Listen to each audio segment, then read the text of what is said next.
those were kind of the last few projects that were in the original management plan. And now with... those are the critters we want to come back. Yeah, there you go. Things like that right there. Great blue heron. So Lisa Stratton is pretty instrumental in this, as well as the airport and... Back up just 2 seconds on that. I think we've talked about this. What the Army did when they built the air base is they diked off the tidal flow so that there wouldn't be salt water coming into the wetland. They just there's dikes all over the place. They just diked everything off so they'd keep the salt water out. Their theory was if they could keep the salt water out, they could keep the birds out. It was a wrong theory because when it rains, the dikes fill with fresh water instead of salt water. And migratory birds, like Mark was just saying, Canadian geese and all these other big flocks of ducks and stuff like that, they love, when they're migrating, they love these freshwater pools. And the FAA regarding, you know, keeping birds out of runway areas,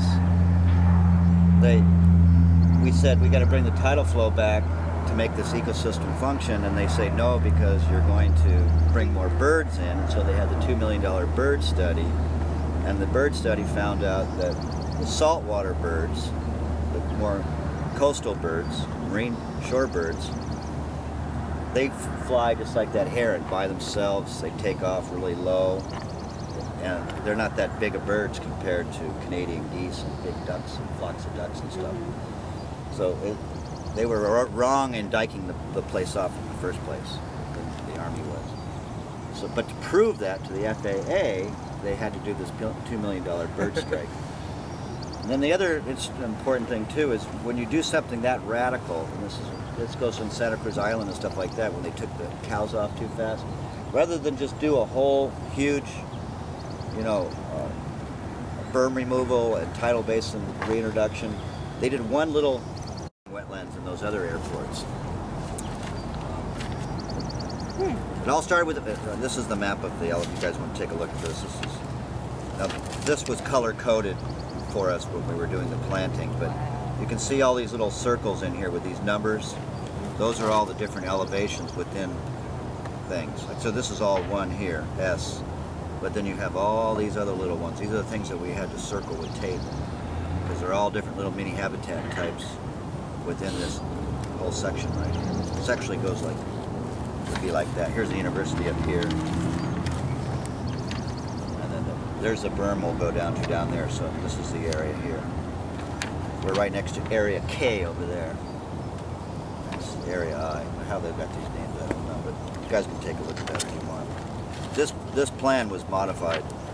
It looks a lot like Sueta taxifolia, but Wayne Farron found a little difference, and it went extinct on the airport property, and the only place left on Earth is at Point Magoo. So we went down to Magoo and got some seeds, grew some plants with lots of red tape hassle, and then reintroduced that plant. And there was a couple other ones that I'll think about when we're walking around that we reintroduced that were extirpated. How do you say that? Extirpated, taken away from this site, from when they did the original assessment way back when. So yeah, let's just take a little walk. And I have a question about the, so the water when you were first putting the plants in was not brackish then, right? So there's no tidal flow. There's no area has to. There's never going to reach this section. Okay, well, so when you're talking about tidal flow, I can't say never. Never. Okay. But well, we'll go down there. You'll see where the Los Caneros Creek is. But the tidal flows on the other side. On the other side. Okay. Yeah. So it doesn't matter whether you get salt or whatever. Yeah. But I just wondered if these plants were able to handle brackish, any of them. Well, these are saltwater plants. Yeah, I mean, they're getting some So when salt. you say wetlands, you're assuming that most of them are, because when you say wetlands. The hydrology here, you just dig down 2 feet and there's salt water. Of course. Right, because we're only about 5 feet above sea level right here, right? So it rains fresh water on the ground, but all, you know, the ocean, when the tide flows in, it backs up Los Caneros Creek. And so the hydrology, I mean, all you got to do is dig even a 16-inch hole, and there's salt water right there. And the oaks.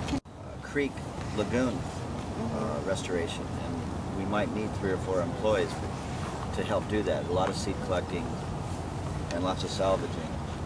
And to be a wetland ecologist, you have to have a keen eye for plant communities and elevations. And that's really the secret, because you put a plant in an elevation that's 2 inches different than it needs to be, the plant's going to die. So you just got to have this keen eye for elevations. Wow.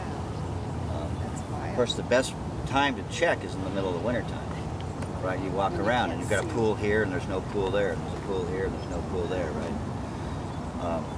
But once the plants come up, it's hard to see all the pools and stuff like that. So you need to know what plant grows in what elevation, right?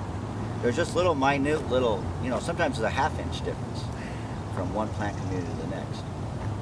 So, but just keep things going, right? Because you really can't stop. This is under maintenance contract still. Right. You got to cut and clean. Maintain. Yeah. And so let's walk around. I'll bring some bags if you see some seeds. Coordinating people, so everybody's working together. You don't got any weird vibes, right? When you work with big teams of people, you got to have somebody that can tame the arrogant people and give people that are quiet a chance to say stuff and all that. I mean, there's a lot of people skills in this thing. And is this the guttering? I guess micing. Yeah. So, upland, this would be the highest elevation. Coast golden bush, very salt tolerant though. Isocumba mezentii. There's a little bit of seed left on that. Juncus patens. This will go through about 2 different elevations, the upper and more of a mid elevation, but won't stand complete inundation of salt water all the time. Juncus patens, some people call it Juncus patens. Funny. You look out here and you can just be like a farm of natives, right? So when we did this, we tried to, give it some kind of, basically it's when you flag a site, it's almost like playing God, because this is what you're going to create, right? Now it sort of evolves a little bit on its own, but you give it the first push and the first design, and then it sort of evolves. So it's pretty empowering to look at this and realize that this was just a complete weed-infested site. And you look out and this is a beautiful functioning wetland. Most people would never even know, unless you see the irrigation part, would know this was even restored. Once this irrigation comes up, people will say this.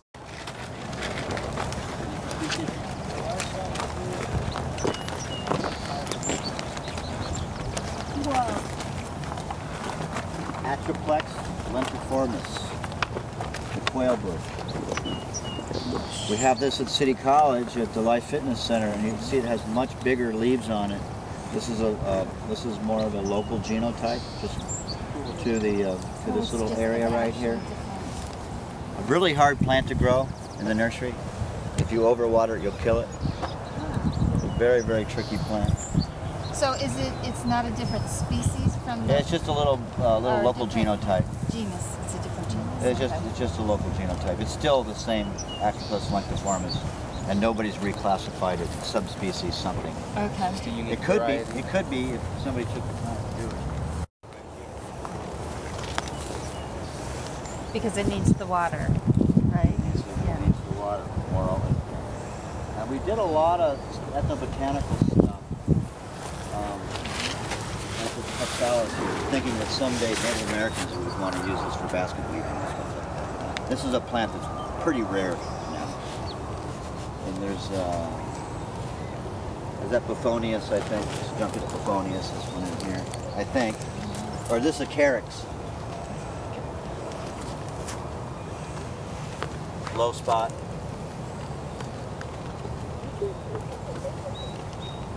If you guys want to take some samples, and next week Karen can ID these better than I can. We've been to all kinds of plant ID things on these wetland plants. When you don't work for them for a year or two, and come back, you've got to relearn those.